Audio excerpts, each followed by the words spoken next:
Sir okay सरकार काय करतील आणि त्यानंतर कार्यक्रमाला सुरुवात होईल. सर्वांनी शांत चित्ताने ऐकून घ्यायचं की मंडळाची कळकळीची विनंती आहे सर्वांना. तुमचं सगळ्यांचं स्वागत आहे.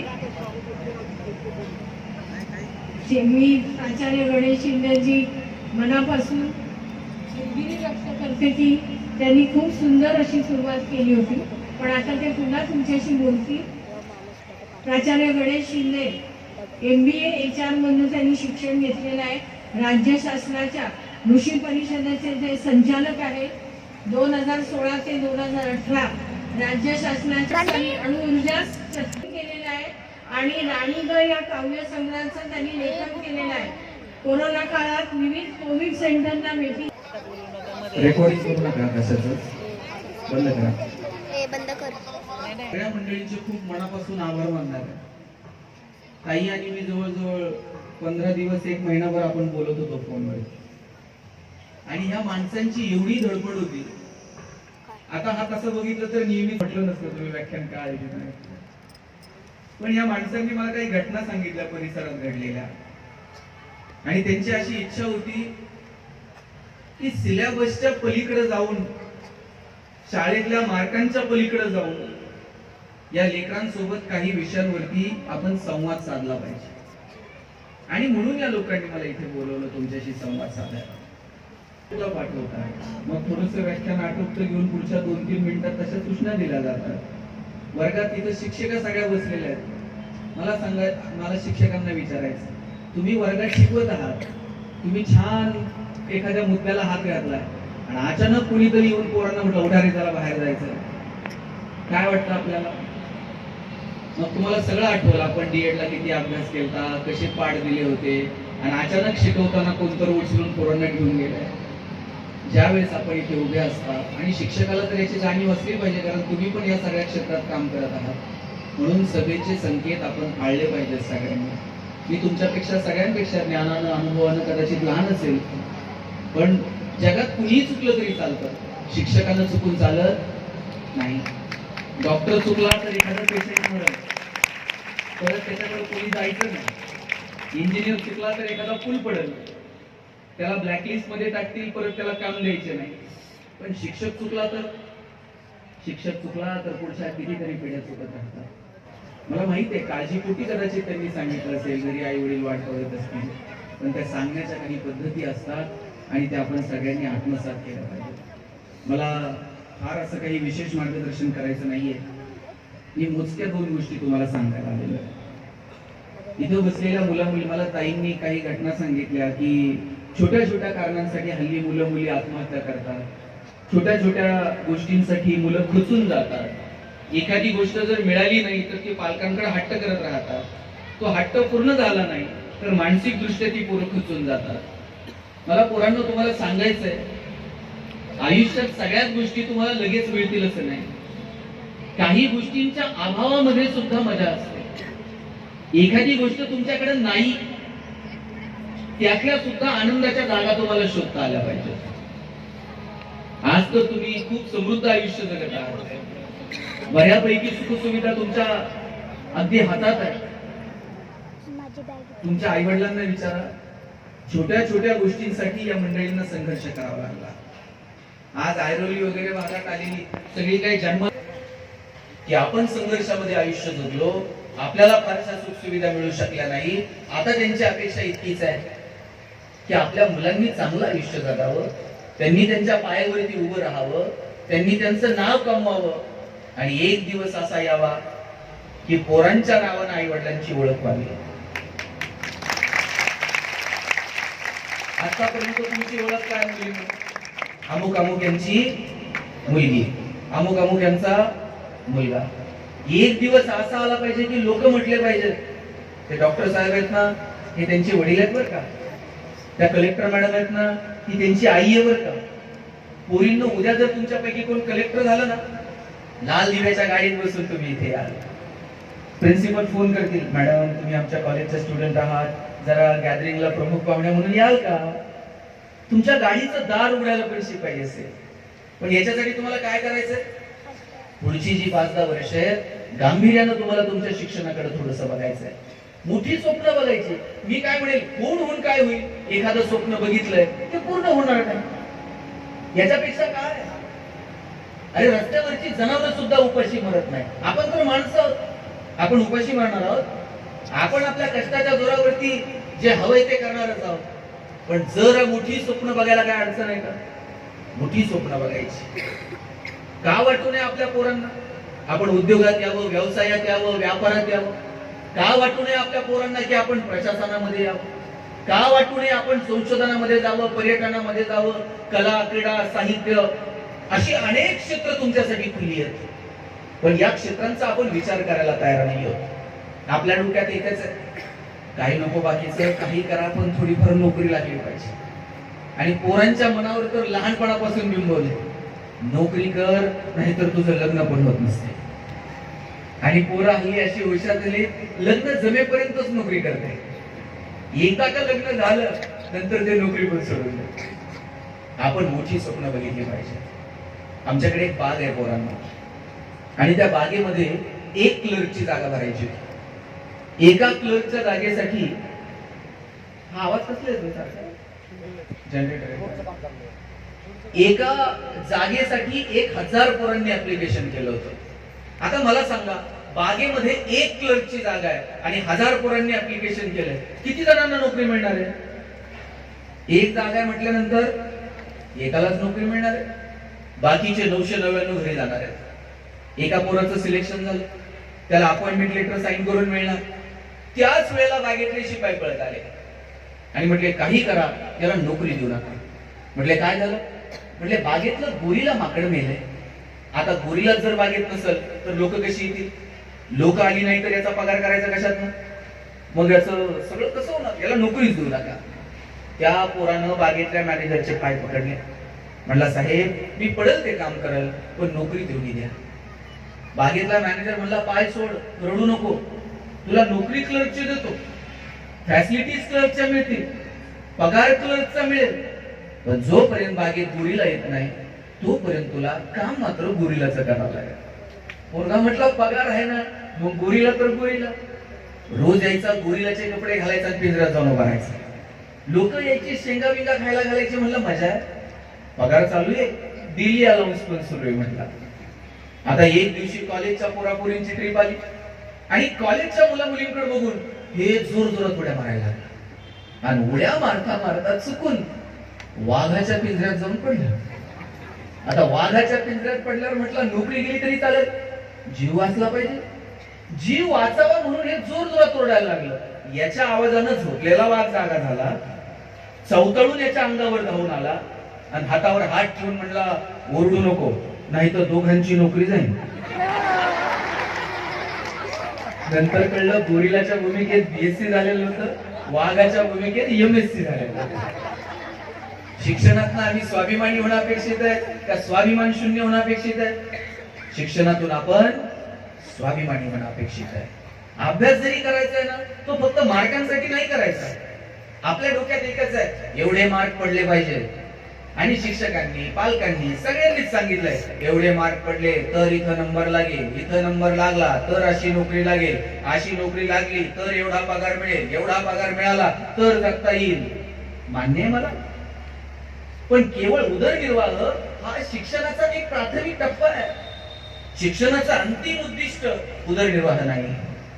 ज्ञानोबरायांनी ज्ञानेश्वरी सारखं ज्ञान प्राकृत मध्ये तुमच्या माझ्या समोर खुलं करून दिलं. तुकोबरायांनी शेकडो वर्षापूर्वी सांगितलं, अर्थे विना पाठांतर कासया करावे, व्यर्थेची मरावे भोकुनिया. आज आपण फक्त पाठ करायचं, समजलं नाही तरी चालतंय, पेपरला फक्त लिहायचं, असं नाही करून जमणार. अर्थ समजून घ्या. तुकोबरायांनी शेकडो वर्षापूर्वी सांगितलं, तुमचे कन्सेप्ट क्लिअर असले पाहिजे.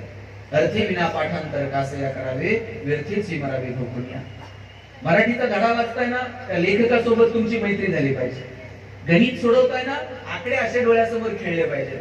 लॅबोरेटरीमध्ये जाऊन काही प्रयोग करताय ना, त्या सायंटिस्ट सोबत तुमची मैत्री झाली पाहिजे. इतिहास अभ्यासताय ना, इतिहासातली पात्र अशी डोळ्यासमोर उभी राहिली पाहिजे. आणि भूगोल अभ्यासताना अक्षांश आणि रेखांश नजरेसमोर दिसले पाहिजे. इतकं एकरूप तुम्ही तुमच्या अभ्यासासोबत झालं पाहिजे. पण आम्ही पेपर जवळ आले का मग रात्र रात्र साधणार, मग सरांच्या मागे लागणार, IMP क्वेश्चन सांगा, व्हेरी इम्पॉर्टंट क्वेश्चन सांगा. मग मागच्या 5-10 वर्षाच्या प्रश्नपत्रिका चाळायच्या, कोणते क्वेश्चन सातत्यानं रिपीट झालेत ते बघायचं, सगळी मार्कांची बेरीज वजाबाकी करायची आणि मग शिकायचं. मग शिवाजी महाराज 4 मार्काला, संभाजी महाराज 5 मार्काला, तुकाराम महाराजांचा अभंग अवघड आहे म्हटले, ऑप्शनला टाकू. परवा तर 10वीतला एक पोरगा मला विचारत होता, सर या वर्षी मराठीच्या पेपरला ज्ञानदेव पडणार आहेत का तुकाराम पडणार आहे? अरे मी म्हटलं हे पडतील कसे, ज्यांनी महाराष्ट्र उभा केला. सगळं कसं मार्कांसाठी असेल, थोडस मार्कांच्या पलीकडे जा. गुणवंत विद्यार्थ्यांचे सत्कार असतात हल्ली, अनेक सत्कारांना मी जातो. एका कार्यक्रमाला गेलो, पहिल्या 3 रांगा 90 पेक्षा जास्त मार्क मिळवणाऱ्यांच्या होत्या. त्याच्या पाठीमागच्या 3 रांगा 80 ते 90 आणि त्याच्या पाठीमागे 50 रांगा 60 ते 70% मार्क मिळवणाऱ्यांच्या होत्या. आता ज्याला 90 पेक्षा जास्त आहेत ते खुश होते, आपण 90च्या पुढे आहोत. ज्यांना 80 ते 90 आहेत ना ते एकदम टेन्शन मध्ये होते. त्यांना पुढे पाहून हसता येत नव्हतं, मागं बघून रडता येत नव्हतं. आणि जे 60-70 वाले आहेत ना ते 90 वाल्यांपेक्षा खुश होते. ते म्हणले 80-90 वालेच एवढे, आधी यांचं करिअर बघा काय व्हायचं ते, मग आपलं बघून. आता 80 ते 90 मधले 2 पालक होते. मी त्यांना बोलवलं, म्हटलं तुम्ही एवढे टेन्शन मध्ये का? ते म्हटले पोरानं पार मथुरा पाण्यात घातले. म्हटलं झालं का? म्हणजे 1 महिना आधी सांगत होतो जरा जास्त अभ्यास कर, अजून थोडा अभ्यास केला असता 90च्या रांगेत बसलं असतं की नाही. अहो म्हटलं किती मार्क पडले, सांगण्यासारखे सुद्धा नाही. म्हटलं आकडा असेल काय तर? म्हटले त्याला काहीतरी 89 पॉइंट समथिंग काहीतरी मार्क आहे. साहेब आता त्या पोराला 89% मार्क मिळाले याचा आनंद पालकांना नाही, पण त्याला 90 मिळू शकले नाही याचं मात्र दुःख आहे. मग मी दोघा नवरा बायकोला विचारलं, तुम्हाला 10वीत किती होते? तुम्ही काय एकमेकीकडे बघता? त्या दोघांच्या मार्काची बेरीज केली तरी 90 होत नव्हती. आणि आई बापाला टेन्शन होतं, पोराला 90 मिळू शकले नाही. मी म्हणत नाही तुम्ही मार्क मिळवू नका, स्पर्धेत टिकायचं असेल तर मार्क मिळवावे लागतील, पण जरा समजून उमजून थोडस मजा घेत आनंद घेत तुम्ही शिक्षणाकडे बघणार आहात की नाही. सकाळी पोरं उठतात, तुम्ही बघावर सकाळी पोरग शाळेत जायला जेव्हा तुम्ही 1 तास तर आधी आईलाच उठावं लागतंय, त्याच्या अर्धा तास तर त्याला उठवायला जाते. बाबा उठणारे आवरणारे डोळे चोळत चोळत ते उठताय. गाडी आली तुझी, मग ते गाडीला ते डोळे चोळत चोळतच गाडीपर्यंत. गाडी तशी पोरं भरली जातात. शाळेत येताना पोरग रडत रडत येत आहे, डोळे चोळत येत आहे.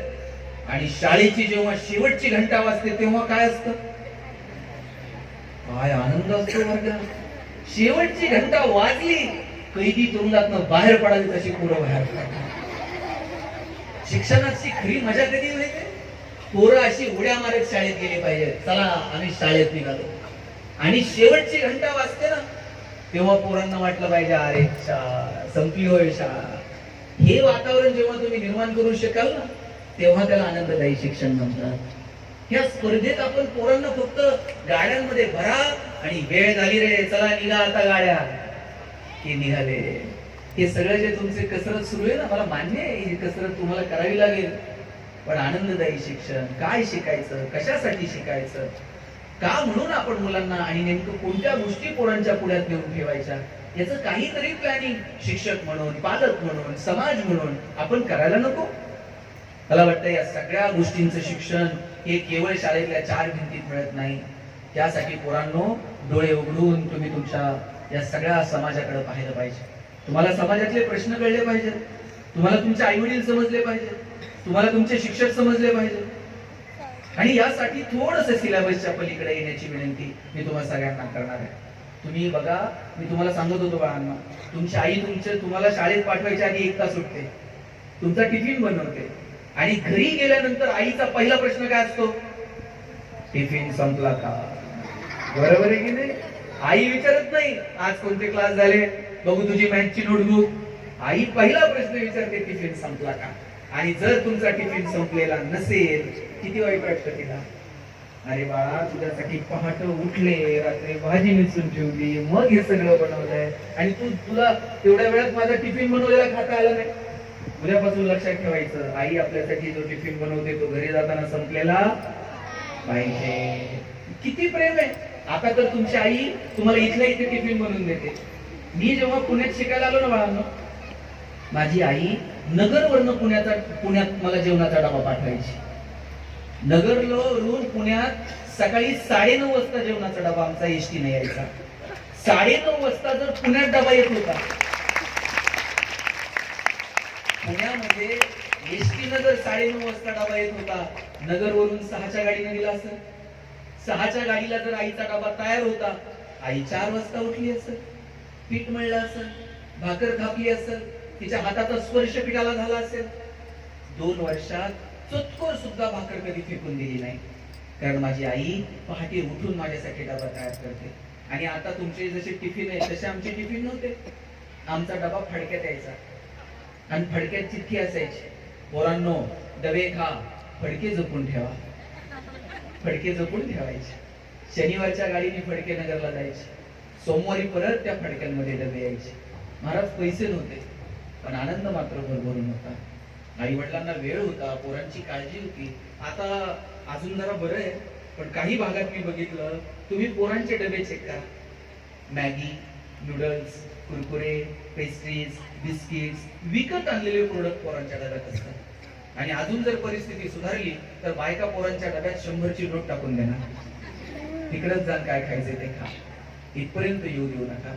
मुलांच्या आरोग्याची काळजी घ्या, त्यांच्या संस्कारांची काळजी घ्या, मार्कांची काळजी जशी घेता. या ट्युशनला गेला का, हे तुला समजलंय का, त्याला किती मार्क पडले. याच बरोबरीनं तुला ज्ञानोबराय ठाऊक आहेत का, तुला पसायदान समजलंय का, तू कधीतरी हरिपाठ बघितलाय का, कधीतरी तुकोबरायांच्या गाथेतला एखादा अभंग समजून घेतलाय का, एखादी तरी उभी तुला आयुष्यात अनुभवता येईल का. या संस्कारांवरती कुणी काम करायचं. टीव्हीत दाखवलेला शक्तिमान आणि स्पायडरमॅन हे आता दाखवलेले हिरो येतो. भारतामध्ये नव्याने हिरो रेखाटण्याची गरज नाही. आपल्याकडे ज्ञानोबा आहे, तुकोबा आहे, भगवान श्रीकृष्ण आहेत, प्रभू श्री रामचंद्र आहेत. याच्यापेक्षा कोणते हिरो आपण आपल्या लेकरांना दाखवणार आहोत. नायक आम्हाला आमच्या पोरांना दाखवता येतील का, याची काळजी आई वडील म्हणून आम्ही घेतली पाहिजे. पोरांनो, आता घरामध्ये सगळेजण आपापल्या वेळेनुसार जेवायला बसतात. आम्ही लहान असताना आम्ही सगळेजण असा गोल करून जेवायला बसायचो. आता घरांमध्ये जेवणाचे गोल उरले नाही. नंतर एक वेळ आली, अर्धगोल झाले. पुढे टीव्ही सुरू असायचा आणि अर्धगोल करून लोक जेवायला बसायचे. कोणाला बातम्या बघायच्या, कोणाला मालिका बघायची, कोणाला कार्टून बघायचंय. एकमेकांना फक्त रिमोट फेकून मारायचा राहिलेला असतो जेवताना. आता अर्धगोलही उरले नाही. आता प्रत्येक जण आपापल्या वेळेनुसार येतो, 2 घास खातो आणि निघतो. मान्य तुम्ही सगळेजण बिझी आहात, पण त्यातल्या त्यात आठवड्यातनं 15 दिवसातनं गोल करून जेवायला बसा. जेवायला बसलं का आजोबा सांगायचे, चला ताटाच्या भोवती पाणी फिरवा. आम्ही म्हणायचो, ताटाच्या भोवती पाणी का फिरवायचं, ताटातले अन्न पदार्थ बदलतात का, बाजरीच्या भाकरीची पुरणपोळी होते का. आजोबा सांगायचे, पदार्थ बदलत नाहीत, पण पदार्थाचा प्रसाद होऊन जातो आणि प्रसादाचा सन्मान ठेवायचा असतो. जेवायला बसलो का ते म्हणायचे, हात जोडा आणि आभार माना. म्हटलं, कुणाचे आभार मानायचे. ते म्हणायचे, ज्यानं पिकवलं त्या शेतकऱ्याचे आभार माना, जिनं शिजवलं त्या तुमच्या आईचे आभार माना, आणि ज्यानं भूक दिली त्या भगवंताचे आभार माना. किती कृतज्ञता होती. मला वाटतं ही कृतज्ञता आपण आपल्या लेकरांना शिकवली पाहिजे. आज पोराला जेवायला घालायचं म्हटलं तर पहिल्यांदा पोराच्या हातात मोबाईल द्यावा लागतोय. त्याला घास भरवायचं म्हटलं तर आईला पण एक हातात मोबाईल घ्यावा लागतोय. आईच्या हातात एक असतो, पोराच्या हातात दुसरा असतो आणि घास तिसरीकडेच जातो. तुम्ही आठवून बघा, इथं माझ्या आजीच्या वयाच्या काही महिला आहेत. पोरग जर रडायला लागलं तर तुम्ही काय करत होतात, त्या मुलाला जवळ घ्यायचा आणि जवळ घेतल्याबरोबर ते पोरग रडणं थांबवत होतं. का रडणं थांबवायचं. आईच्या गर्भात असताना त्या लेकरानं पहिल्यांदा काय ऐकले, आईच्या हृदयाचे ठोके ऐकलेले. ते त्याच्या इतके परिचित आहेत, जवळ घेतल्याबरोबर त्याला कळायचं माझी आई आहे, आणि ते रडणं थांबवत होतं. आता पोरग रडायला लागल्यावर आई काय करते, मी सांगू का तुम्ही सांगता काय करते. ऐकलं का, मोबाईल देते. आता आईच्या स्पर्शाची जागा जर मोबाईलच्या स्पर्शाने घेतली असेल तर हा कुणाचा पराजय. विज्ञान तंत्रज्ञानाचा विजय आहे का मातृत्वाचा पराजय हे ठरवण्याची वेळ आलेली आहे. वय वर्ष 0 ते 11 वयोगटातल्या हजारो मुलांचे डोळे निकामी होण्याची वेळ आली. इतका पोरांचा स्क्रीन टाइम मोबाईलवरचा वाढत चाललाय. तासनतास पोरं मोबाईलवरती आहे. 2 मिनिट जर पोरांचा मोबाईल काढून घेतला किती अस्वस्थ व्हायला लागले. मैदानावरती हल्ली पोरं खेळताना पण दिसत नाही. आम्ही खेळायला गेलो तर आई काठी घेऊन यायची, बाद झालं रे खेळायचं, चला आता अभ्यासाला बसा.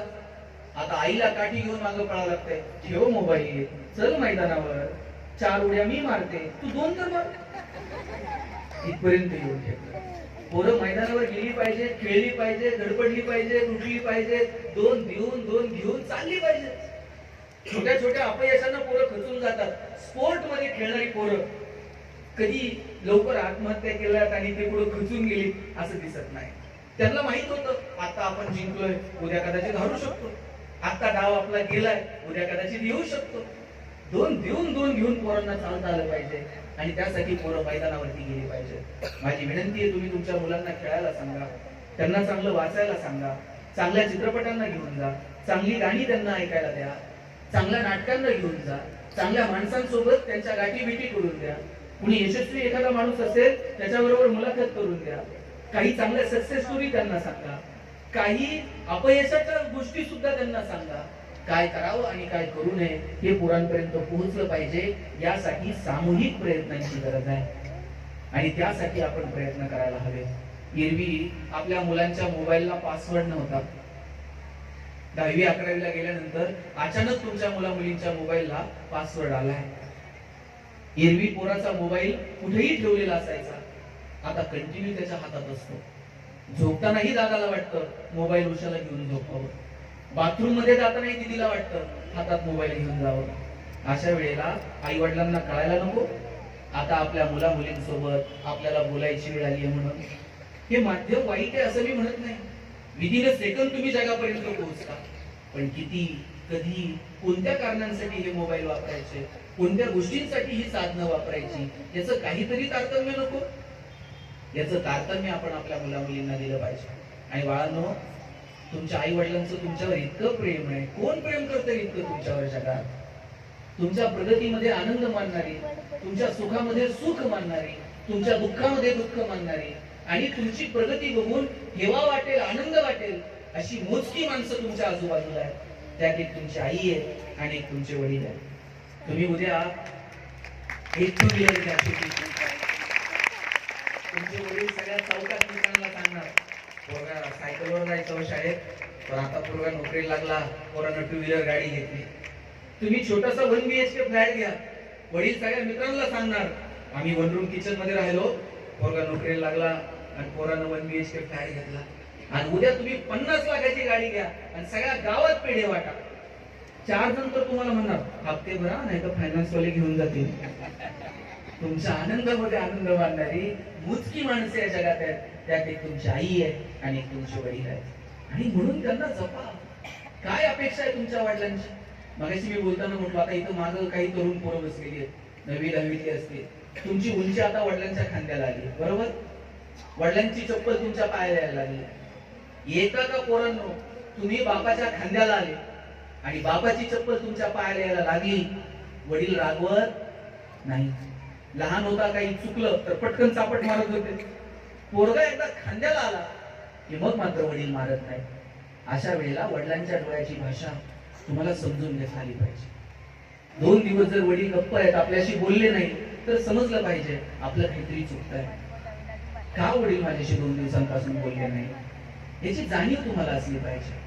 वडिलांची अपेक्षा आहे पोरांच्या नावानं आमची ओळख व्हावी.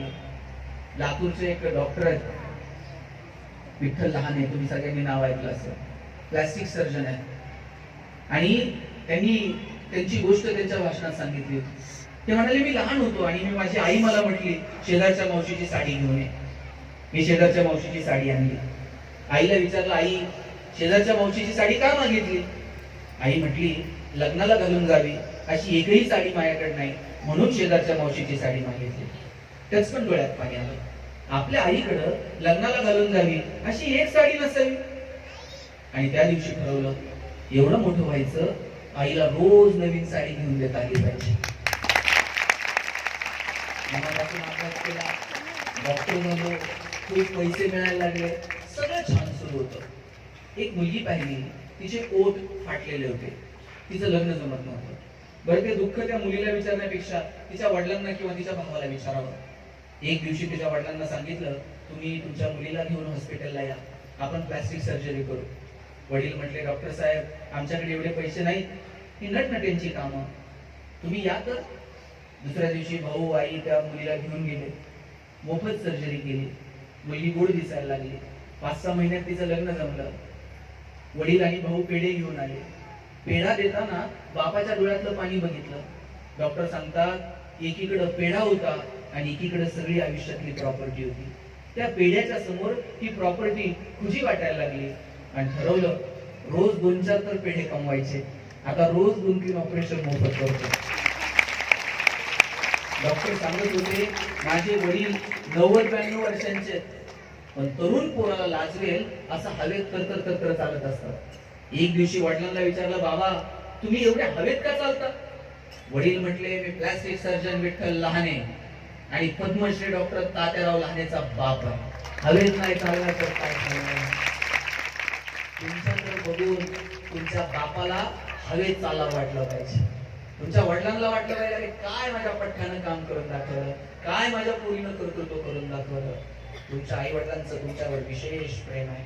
मी म्हणत नाही की तुम्ही त्यांच्या अपेक्षांच्या ओझ्यांखाली दबून जा, किंवा माझी पालकांनाही सांगणं आहे, तुम्ही तुमची अपूर्ण राहिलेली स्वप्न तुम्ही मुलांवरती लादू नका. पण चांगलं जगणं, एक चांगला माणूस म्हणून घडवणं, याच्यासाठी मात्र आपल्याला योगदान देता येईल. आणि इथं मुली बसलेल्या आहेत. मुलींनो, इथं तुम्ही मुली पण आहात आणि काही वडील पण आहेत. माझा दावा आहे बरं का, वडिलांचं जेवढं प्रेम मुलावर असतं ना, त्याच्यात थोडं तरी जास्त प्रेम मला तुमच्यात भांडणाला लावायचं. पण तुम्ही एक ऑब्झर्व केला असेल, आपण पोरांनी जर वडिलांना काही मागितलं, वडील म्हणणार 2 दिवस थांब, पगार होऊ दे, मग बघू. आपण 50 रुपये मागितले का वडील 5 रुपये देणार, आणि ताईनं 5 रुपये मागितले का तिला हे बघा, याला माहित वडिलांचं थोडस जास्त प्रेम दिदीवर असतं. का असतं माहितीये? वडिलांना माहित असतं 4 दिवस चिमणीसारखी थुई नाचल आणि एक दिवशी भूत उडून जाईल. जोपर्यंत आपल्या घरात आहे तोपर्यंत तिचे सगळे हट्ट पुरवायचे हे वडिलांनी ठरवून घेतलेलं असतं. ज्या दिवशी मुलगी जन्माला येते ना, त्या दिवशी वडिलांच्या मनात 2 विचार चमकून जातात. एक मुलीचं शिक्षण आणि दुसरं मुलीचं लग्न. एक रुपया वडील तिच्यासाठी बाजूला काढून ठेवत असतात. स्वतः फाटलेली तुटलेली चप्पल घालते, मुलीला मात्र शाळेत जायला चांगले शूज घेऊन देते. वडील फाटलेलं बनियन घालते, मुलीला मात्र चांगला ड्रेस घेऊन देते. वडील सायकलवर कामाला जाते, मुलीला मात्र शाळेत जायला व्हॅन, तिला जायला गाडी, तिला बसचा पास. आणि 10 मिनिट जर तुम्ही लेट आलात, 10 मिनिटात बाप 10 विचारतो, अजून कशा जरा फोन. बरं, वडील थेट मुलीला फोन पण लावत नाही, त्या आईला विचारतात कुठपर्यंत आली बघ.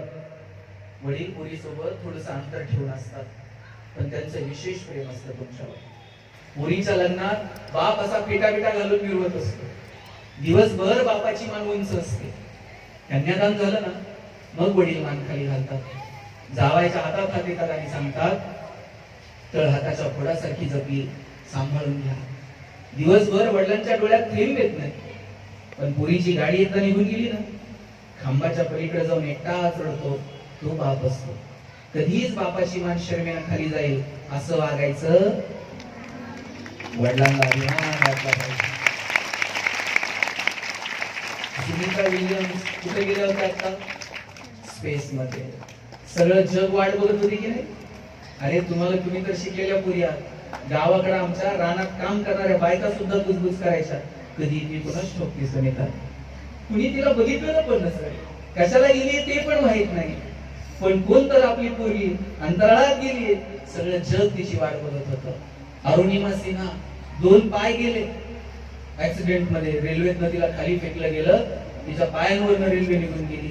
ती रडत बसली नाही, परिस्थिती सोबत 2 हात केले आणि एव्हरेस्ट सर करणारी पहिली मुलगी ठरली, जी कृत्रिम पायांना घेऊन एव्हरेस्ट सर करू शकली.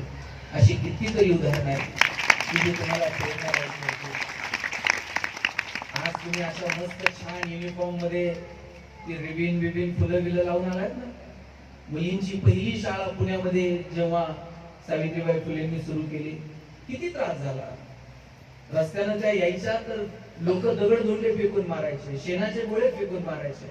2 साड्या घेऊन यायच्या.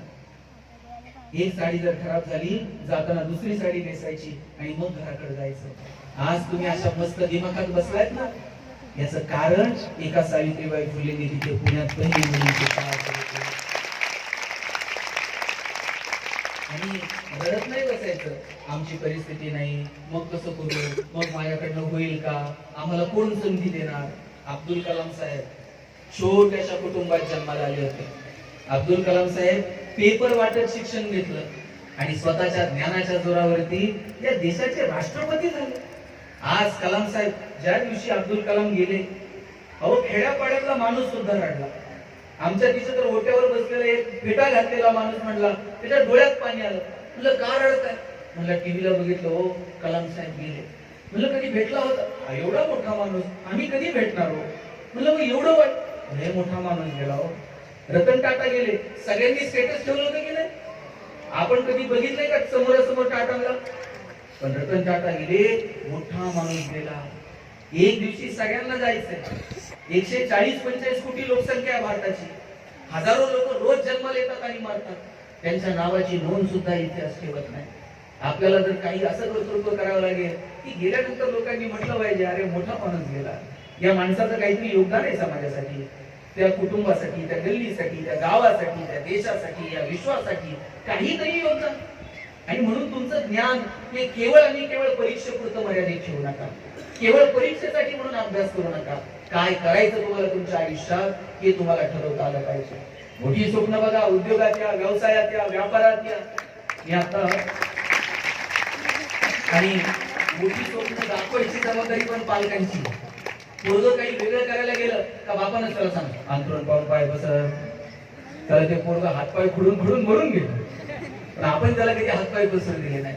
आज इथून घरी गेल्यानंतर बापानं पोराला सांगितलं पाहिजे, हातपाय पसर, अंथरुणाचं काय करायचं तुझा बाप बघल. एवढी आपण संभाजीराजांना छावा म्हणतो साहेब. छावा कोणालाही म्हणत नाही, त्याच्यासाठी बाप सिंह असावं लागतं. बाप सिंह म्हणून छावा आला. आपण आपल्या लेकरांच्या समोर काय आदर्श निर्माण करायचे? माझा नाव आहे इथं जे जे आई वडील बसलेले आहेत. आपण सांगू तसं मुलं वागत नाहीत, आपण जसं वागू तसं मुलं वागतात. आदर्श हे सांगून नाही निर्माण करतात, आपल्या वागण्यातनं आदर्श निर्माण करता येतील का याची काळजी आपण घेतली पाहिजे. आमच्याकडे एक मोठा वाडा आहे आणि गावातले पाटील तब्येत जरा पोरांना जाणलं नाही, जरा मोठी तब्येत झाली आहे. डॉक्टरांनी सांगितलंय जरा चालत जा वरती. आता ते वरतीच चालत असतात, खाली यायला जरा त्रास होतो. पाटील नेमकं वरतून गॅलरीत चालायला लागले तर ते पोरग खालून, एक लहान पोरग गावात वाड्यापाशी जातंय, पाटलाकडे वर बघतंय. ते त्याच्या टेन्शन मध्ये वजन कसं कमी होईल, काय कसं करावं, आणि खालून वर बघताय पाटलाकडे. म्हणताय पाटील जिवंत त्याच्यावर काही नाही, गेल्यावर कसं करायचं? 4 लोकांना तर पाटील झेपल का? काय घेणं आहे का मला सांगा? ते त्याच्या टेन्शन मध्ये, आणि हे म्हणताय गेल्यावर कसं करायचं, 4 लोकांना झेपते. पाटील म्हणले या लेकराला वर बोलव, कोंडून ठेवा म्हणले. हे शिकवलं का तुझ्या आई बापाने? वडील पळत आले, म्हणले पाटील पोराला का कोंडलं? म्हणजे हे शिकवलं का तू तुझ्या पोराला? मी माझ्या टेन्शन मध्ये येणाऱ्या मारतोय आणि हे म्हणताय 4 लोकांना झेपल का, गेल्यावर कसं करायचं? बाप म्हणला पाटील गेल्यावर पुढे संवेदना जागे असतात का? नाही 4 लोकांना झेपलं ना, हातपाय तोडून असं सुट्ट सुट्ट करून घेऊन जाऊ. पाटील म्हणजे लेकराची चूक नाही, हे बेन खराब आहे. आजोबा पळत आले, म्हणले काय झालं? माझ्या पोराला कोंडलंय, नातवाला कोंडलंय. पाटील म्हणला हे संस्कार केले का? तुझा नातू म्हणतोय 4 लोकांना झेपतोय का? तुझं पोरग म्हणतोय हातपाय तोडून सुट्ट सुट्ट करून घेऊन जाऊ. आजा म्हटला पाटील गेल्यावर रुपयावर जात नाही, कशाला शरीराची विटंबना करता, वाड्यालाच काढी लावून टाकू म्हणला. तुम्ही जे पेरणार आहात ते उगवणार.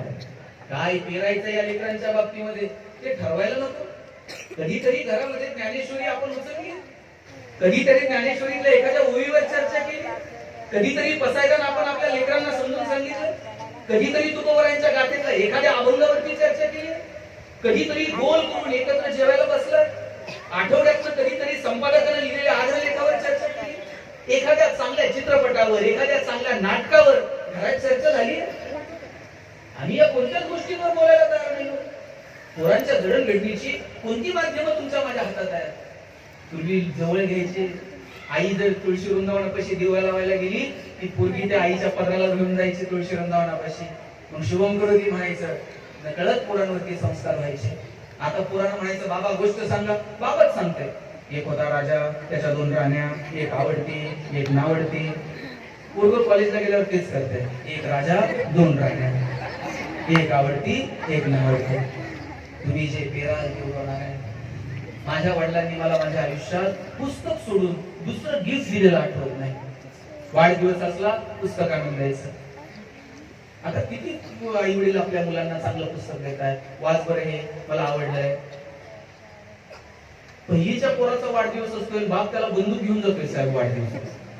पोरग बापाला मारल्याचं नाटक करतोय, बाप मेल्याचं नाटक करतोय, आईला हसायला येतोय. कुठल्या विकृतीकडे घेऊन चाललोय आपण? या मुलांच्या संस्काराच्या संदर्भानं आपल्याला आपली वेगळी भूमिका ठरवावी लागेल. या मुलांना चांगला विचार देता येईल का याची काळजी आपल्या सगळ्यांना घ्यावी लागेल. आणि म्हणून पालकांची भूमिका या मुलांच्या जडणघडणीत अतिशय महत्वाची आहे. आता सांगली आटपाडीमध्ये घटना घडली.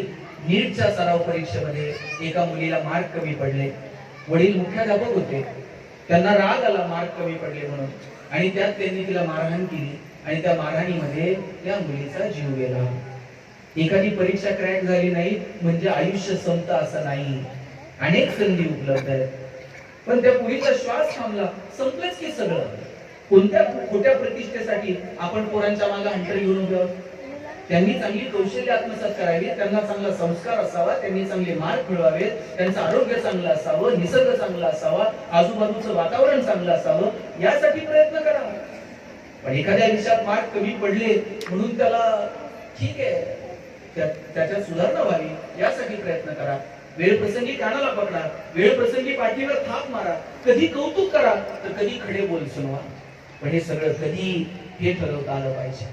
घरात पाहुणे आले तर मग आपण पोराला नाव ठेवायला सुरू करतो. बावळ्या कसं आहे, अभ्यासच करत नाही, मोबाईलच घेऊन बसतंय. आता त्या पाहुण्याच्या पुढे पोराला नाव ठेवून उपयोग आहे का? पाहुणा म्हणणार आहे का फारच बावळट आहे, मी घरी घेऊन जातो आणि सुधरून परत आणून देतो? हे तुमचं तुम्हालाच सुधारायचंय. उलट पाहुण्याच्या देखत तुम्ही म्हणायचं आमचा दादा इतका हुशार आहे ना, दादा पाहुण्याच्याच पुढे पुस्तक घेऊन बसते का नाही. आणि तुम्ही पाहुण्याच्या देखत म्हणून बघा दादा बावळट आहे, दादा बाहेर जात आहे, पाहुण्याच्या पोटात पाणी होतंय, लेसला लेस बनतंय. मग तुमची इज्जत घालवायची एक संधी दादा सोडत कौतुक हे 4 चौघात करायचं.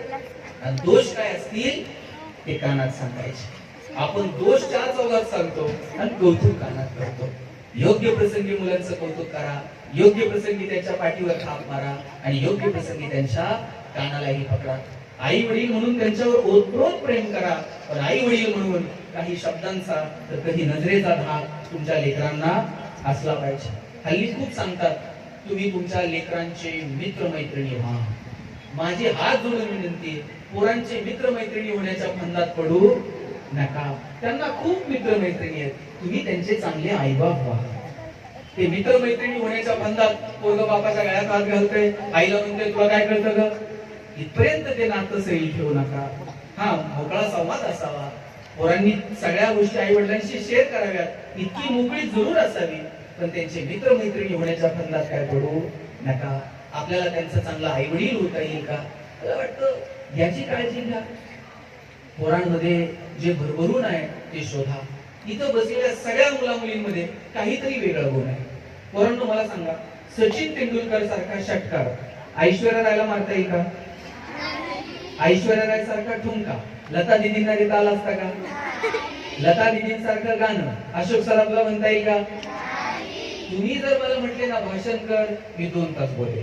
पण तुम्ही जर मला म्हटलात एवढ्या लांबून आलाय नगरवरून, जाता जाता ऐरोलीत एखादी कुस्ती करून जा, आपल्या जण जमणार? जगात सगळ्यात काहीतरी वेगळं आहे. तुम्हाला तुमच्यातलं वेगळे पण ओळखता आलं पाहिजे. मी जेव्हा पुण्यात MBA ला गेलो, माझ्या सरांनी मला विचारलं गणेश तुला MBA कशात करायचं? मी म्हटलं मला ह्युमन रिसोर्स मॅनेजमेंट मध्ये MBA करायचं. सर प्रत्येकाला विचारायचे कोण MBA कशात करणार? पोरांनो आमच्या वर्गात एक बोबडं बोलणार बरोबर, त्याला विचारलं तुला MBA कशात करायचंय, त्याला र म्हणता यायचं नाही, ते र ला ल म्हणायचं. त्यानं सांगितलं मला मार्केटिंग मध्ये MBA करायचं. सर म्हटले तुला नीट र बोलता येत नाही, तू मार्केटिंग मध्ये काय MBA करणार, तुझं बॅकग्राऊंड कॉमर्स आहे, तू फायनान्स मध्ये MBA कर. पोरग वर्गात उठून उभं राहिलं, म्हटलं सर कल्लाल तर मार्केटिंग मध्ये MBA करणार, नाही तर शिकणार नाही. वाटलं सर म्हणले तुला काय करायचं, आपण परीक्षा घेऊया आणि शोधूया कुणामध्ये मार्केटिंगचं टॅलेंट आहे. मी म्हटलं ठीक आहे. आता परीक्षा काय घेतली, आम्हाला 100 रामायणाच्या प्रती दिल्या आणि सांगितल्या बाजारात जाऊन विकून यायच्या, ज्याच्या सगळ्यात जास्त विकल्या जातील आपण समजूया याच्यामध्ये मार्केटिंगचं टॅलेंट आहे, त्याला मार्केटिंग मध्ये MBA करा. 100 रामायणाच्या प्रती विकायला काय लागतंय. आम्ही म्हटलं 8 दिवस बाजारात फिरू, लगेच विकून येऊ. 8 दिवस आम्ही बाजारात फिरलो. 9व्या दिवशी वर्गात आलो. सरांनी विचारलं गणेश 100 पैकी किती प्रती दिल्या. म्हटलं 4. राहुल 8, संतोष 10. मार्क मिळून आली पोरं, पण 20 पेक्षा जास्त प्रती कोणाच्याच गेल्या नाही. बोबडं बोलणारं पोरग मागच्या बाकावर बसायचं. त्याला विचारलं तुझ्या किती गेल्या रे. सर 100च्या 100 प्रती विकून आलो. सर म्हणजे केलं काय, मार्केटिंगची कोणती स्ट्रॅटेजी, कोणतं रेफरन्स बुक. म्हणला काहीच नाही, मी लोकांच्या दालात जायचो, बेल लावायचो, लोक बाहेर यायची, लोक बाहेर आली की समोर रामायण ठेवायचो आणि सांगायचो हे रामायण विकत घेता का वाचून दाखवू. लोक म्हणायची वाचून नको दाखवू, तुझं रामायण विकत घेतो. बोबडं बोलणं विकण्याचा आहे का स्ट्रेंथ आहे, दाबून ठेवला असता तर स्ट्रेंथ ठरला असता का. तुमच्या सगळ्यांमध्ये काहीतरी स्ट्रेंथ आहे, काहीतरी विकनेस आहे, पण तुम्हाला ते अचूकपणे शोधता आले पाहिजे. आणि ही जबाबदारी सगळ्यात महत्वाची जर कोणाची आहे ना तर शिक्षकांची जबाबदारी. माझी सगळ्या शिक्षकांना विनंती आहे, फार आशेनं ही आयरोली विरोली म्हणजे ही सगळी खेड्यापाड्यात आलेली लोक आहेत. तिकडून कुठून सातारा, सांगली, नगर बिगर इकडून तिकडून येऊन सेटल झाले. काही असतील इथली प्रॉपर, पण सामान्य कुटुंबातली माणसं आहेत, कष्टकरी कामगार कुटुंबातली. कितीतरी पोरं अशी आहेत फर्स्ट जनरेशन त्यांची शिकते. माझी सगळ्या शिक्षकांना विनंती आहे, फार आशेने ही लेकरं आई बापांनी तुमच्या स्वाधीन केलेली आहेत. या पोरांच्या भविष्यासाठी वेगळे प्रयत्न करा. इथे शिक्षिका बसलेल्या आहेत बहुतेक. मला तुम्हाला एक प्रश्न विचारायचा, जर दूधवाला ताई तुमच्याकडे दूध द्यायला आला, ते दुधाचं माप आणि ते दूध देत असतो, तुमचं लक्ष कशाकडे असतं, दुधाच्या मापाकडे असतं. ते पण लक्ष तुमचं पहिल्या मापाकडे नसतं, त्याच्यानंतर ते वरतून एक धार होतं स्वतःच्या खुशीनं. आपलं लक्ष त्या दुसऱ्या धारेकडे असतं, ती दुसरी धार त्यानं मुतली का. तुम्हाला सिलेबस कम्प्लीट करावा लागेल, शासनाच्या परिपत्रकानुसार काम करावं लागेल. उद्या शासनानं सांगितलं BLO, बरं बाबा BLO. उद्या संस्थेचं काही परिपत्रक आलं, ते काम करावं लागेल. हे तर तुम्हाला करणंच आहे, पण या सगळ्याच्या पलीकडे जाऊन या लेकरांसाठी तुम्ही काही वेगळी धार होता का, या लेकरांच्या भविष्यासाठी काही वेगळे प्रयत्न करता का. मला वाटतं याच्याकडे समाजाचं लक्ष. आणि शिक्षक असणे किती सुंदर गोष्ट आहे. मला सांगा काय मजा आहे शिक्षक असण्यामध्ये. मी नवीन स्वच्छता अभियानामध्ये काम करायचं. आम्हाला त्यावेळेस शासनानं हात धुवा मोहीम राबवली होती. म्हणजे पोरांनी जेवणाच्या अगोदर स्वच्छ हात धुतले पाहिजेत, यासाठी हात धुवा मोहीम राबवलेली. सचिन तेंडुलकरला ब्रँड अँबॅसेडर केलेला. आम्ही शाळेत जायचो, भित्तीपत्रक चिटकवायचो, स्वच्छतेचे 6 संदेश लिहिलेले होते. आम्ही शिक्षकांना सांगायचो पोरांकडनं हे स्वच्छतेचे 6 संदेश पाठ करून घ्या आणि मुलांना स्वच्छ राहायला शिकवा. पोरांनो, एक बाई होत्या शिक्षिका शाळेतल्या, त्यांनी इतकं मनावर घेतलं, हे नुसतं पाठ नाही करून घ्यायचं, पोरांनी स्वच्छ हात धुतला पाहिजे. आणि मग त्या सगळ्या मुलांना सांगायच्या जेवणाच्या सुट्टीत हात धुतल्याशिवाय जेवायचं नाही. स्वतः तिथे उभ्या राहायच्या, नीट हात धु, स्वच्छ हात धुतलाय का, चला आता टिफिन उघड. एक पोरग जरा उन्हाळ होतं, सगळा वर्ग हात धुवायला शिकलं, हे काय हात धुवायचं नाही. बाई छडी घेऊन त्याच्या मागं पाळाय, हात धुतले त्याशिवाय डबा उघडायचा नाही. इकडून तिकडून ते पोरग हात धुवायला शिकलं, पण गडबड झाली. ते पोरग हात धुवायचं आणि बाईंच्या साडीच्या पदरा लिहून हात पुसायचे. बाई म्हटल्या कुठून मला सुचलं आणि याला हात धुवायला शिकवलं. बाई मुख्याध्यापकांकडे गेल्या आणि म्हणाल्या, सर तुमच्या सूचनेप्रमाणे आता सगळा वर्ग हात धुवायला शिकलाय, पण एक पोरग जरा उन्हाळ आहे, हात धुत आहे, माझ्या पदराला येऊन हात पुसताय, सगळी साडी खराब करतो. सर म्हटले उद्या आपण त्याच्या आईला बोलू आणि आईकडे तक्रार करू. दुसऱ्या दिवशी त्याच्या आईला शाळेत बोलवलं आणि सरांनी विचारलं, का हो तुमचा मुलगा जेवणाच्या अगोदर घरी स्वच्छ हात धुतो का? आई म्हटली एरवी नव्हता धुत, पण 8 दिवस झाले मी बघते रोज स्वच्छ हात धुतो. सरांनी विचारलं आणि पुसतो कुठे? तिथं काही नॅपकिन, रुमाल, टॉवेल. आई म्हणली अहो कशाचा नॅपकिन आणि काय, रांजणावर हात धुताय, पळत पळत येत आहे आणि माझ्या पदराला येऊन हात धुताय. सरांनी आणखी एक प्रश्न विचारला, आणखी तुमच्या मुलात काही बदल झालाय का? म्हणजे आणखी एक बदल झालाय. एरवी मी शेतावर जायला निघाले का मी पदर असा कमरेला खोचायची, आता ते येते मला म्हणते आई पदर असा कमरेला नुसतं खोचायचा. आमच्या बाई कशा पिन करून येतात तशी पिन करून शेतावर जायचं. एरवी माझे केस विस्कटलेले असायचे, कधीतरी आंबाडा बांधलेला असायचा. ते पोरग मला म्हणते आई केस असे विस्कटलेले नाही ठेवायचे. आमच्या बाई कशा वेणीफणी करून येतात तशी वेणी करून शाळेत शेतावर जायचं. तेव्हा ते मुख्याध्यापक त्या बाईंना म्हटले, बाई तुम्ही किती नशीबवान आहात. हे पोरग घरी गेल्यानंतर त्याच्या आईमध्ये त्याच्या बाईंना बघतं आणि शाळेत आल्यानंतर त्याच्या बाईंमध्ये त्याच्या आईला बघतं. काय पवित्र असू शकतं मला सांगा. आणि म्हणून माझी शिक्षकांना विनंती आहे, या पोरांच्या जडणघडणीमध्ये मनापासून योगदान द्या. सगळ्या शिक्षकांनी, तुम्ही पु ल देशपांडेंनी लिहिलेलं चितळे मास्तर वाचलंय का? तुम्ही ते वाचा आणि नाही तर आज घरी गेल्यानंतर युट्यूब वर ते ऐका. चितळे मास्तर हे असे मास्तर आहेत पु ल देशपांडेंच्या कथेतले. पोरांना एक शेवटचे 5 मिनिट नीट ऐका, जास्त वेळ घेत नाही तुमचा. चितळे मास्तर असे मास्तर आहेत की ते वर्गात शिकवायला जाताना त्या वर्गाचं पावित्र्य राखलं जावं, चपला तिथेच काढून ठेवायची आणि मग वर्गात शिकवायला जायचे. आणि वर्गात शिकवल्यानंतर दुसऱ्या वर्गात तासाला निघाले का बहुतेक वेळा चपला मागच्याच वर्गात विसरून जायची. मग एखादा विद्यार्थी उठायचा, चपला उचलायचा आणि मास्तरांच्या मागे मागे दुसऱ्या वर्गात नेऊन ठेवायचा. चितळे मास्तर त्याला म्हणायचे, रामाच्या पादुका भरताना 14 वर्ष सांभाळल्या, तुला माझ्या अर्धा तास तिथे ठेवता आल्या नाही, आला माझ्या मागे मागे घेऊन. मास्तर रिटायर झाले आणि रिटायरमेंट नंतर मास्तरांनी ठरवलं शाळेमध्ये एक सुंदर सांस्कृतिक भवन उभं करायचं. आणि ते सांस्कृतिक भवन उभं करण्यासाठी माजी विद्यार्थ्यांना भेटायचे, त्यांच्याकडनं काहीतरी देणगी घ्यायचे. मुंबईमध्ये एका विद्यार्थ्याला भेटायला आले. त्यांचा विद्यार्थी मोठ्या अधिकार पदावरती होता. वरच्या मजल्यावरती त्याला भेटले, गप्पा टप्पा झाल्या आणि जाताना विद्यार्थी त्यांना थेट खाली मोटार गाडीपर्यंत पोहोचवायला आला. आता मास्तर मोटार गाडीमध्ये बसणार तेवढ्याच विद्यार्थ्याचं लक्ष मास्तरांच्या पायाकडे गेलं आणि लक्षात आलं नेहमीच्या सवयीप्रमाणे मास्तर चपला मात्र वरच्या मजल्यावर तसेच विसरून आले. विद्यार्थी म्हटला, काय मास्तर पुन्हा चपला विसरलात? थांबा, आत्ता पळत जातो आणि चपला घेऊन येतो. एवढ्या मोठ्या पदावर असणारा विद्यार्थी पळत पळत गेला. चपलांच्या ढिगांमधून त्याने चितळे मास्तरांच्या चपला उचलल्या आणि मास्तरांच्या पायापाशी आणून ठेवल्या. पु ल देशपांडेंनी त्या कथेचा समारोप इतका गोड केलाय. पु ल देशपांडे म्हणतात, विद्यार्थ्याला चपलांच्या ढिगांमधून मास्तरांच्या चपला ओळखणं फारसं अवघड गेलं नाही, कारण ज्या चपलांचे तळवे सगळ्यात जास्त घासलेले त्याच चितळे मास्तरांच्या असल्या पाहिजे. एक पिढी होती शिक्षकांची ज्यांनी विद्यार्थ्यांच्या जडणघडणीसाठी तळवे घासले. आता तर खूप समृद्ध परिस्थिती. अशा परिस्थितीमध्ये मनापासून आनंद घ्या. शिक्षक असण्याचा, विद्यार्थी घडवण्याचा. पालकांना विनंती आहे, मुलांसाठी भरभरून वेळ द्या, त्यांच्यासोबत संवाद साधा.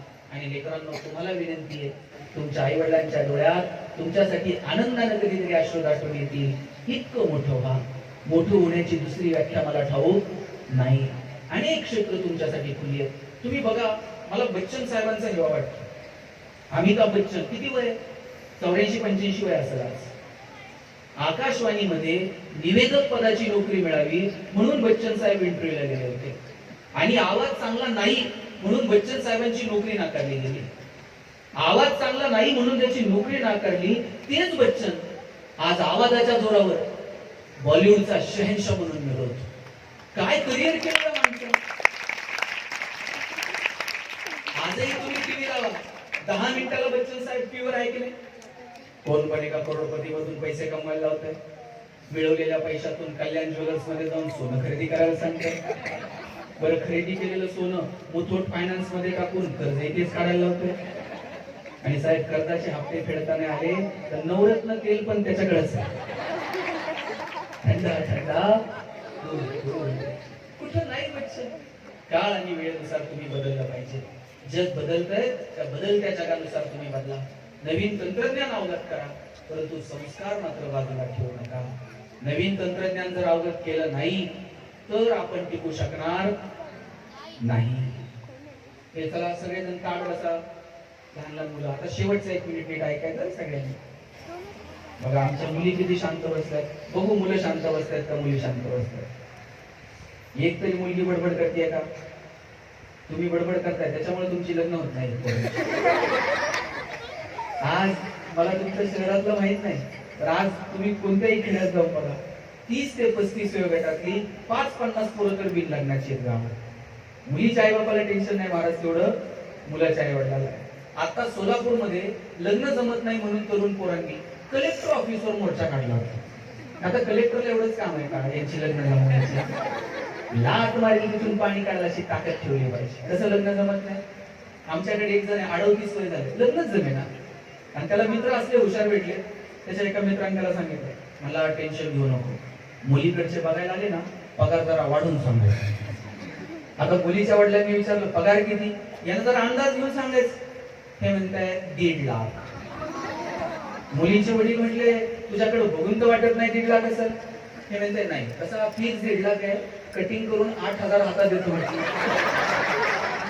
आपण किती दिवस फसवणार? लाट मारेल तिथून पाणी काढायला अशी ताकद पोरांना आपण ठेवली पाहिजे. हे आयुष्य परत कधीच मिळणार नाही. या आयुष्यात मोठी स्वप्न बघायची आणि ती पूर्ण करण्यासाठी मनापासून प्रयत्न करायचे. शेवटचे 2 मिनिट घेतो. काळ आणि वेळेनुसार जर बदलला नाही तर तुम्ही मार्केटमध्ये टिकू शकणार नाही.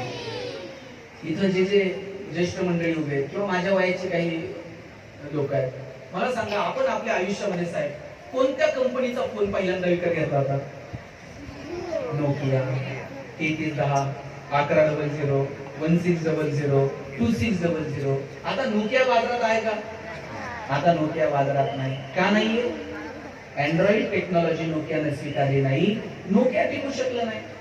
आता हे मोबाईलवर शूट करत. एक जमाना होता कॉडॅकचा, आता कॉडॅकचा कॅमेरा आहे का? आणि एक काळ असा होता कोडॅक सोडून दुसरा कॅमेरा दिसत नव्हता. हे ज्येष्ठ मंडळींना विचार, यांचे सगळ्यांचे लग्नाचे अल्बम 100% कोडॅक. त्यात 36च फोटो निघायचे, रोल असायचा. नवरा नवरी हार घालायला आणि फोटोग्राफरचा रोल संपायला. आणि किती मागे लागा फोटोग्राफरच्या, 6 महिने अल्बम मिळत नव्हते. ते फोटोग्राफर म्हणणार फोटो धुवायला दिले, कोणत्या नदीवर जातो तो गुन्हा.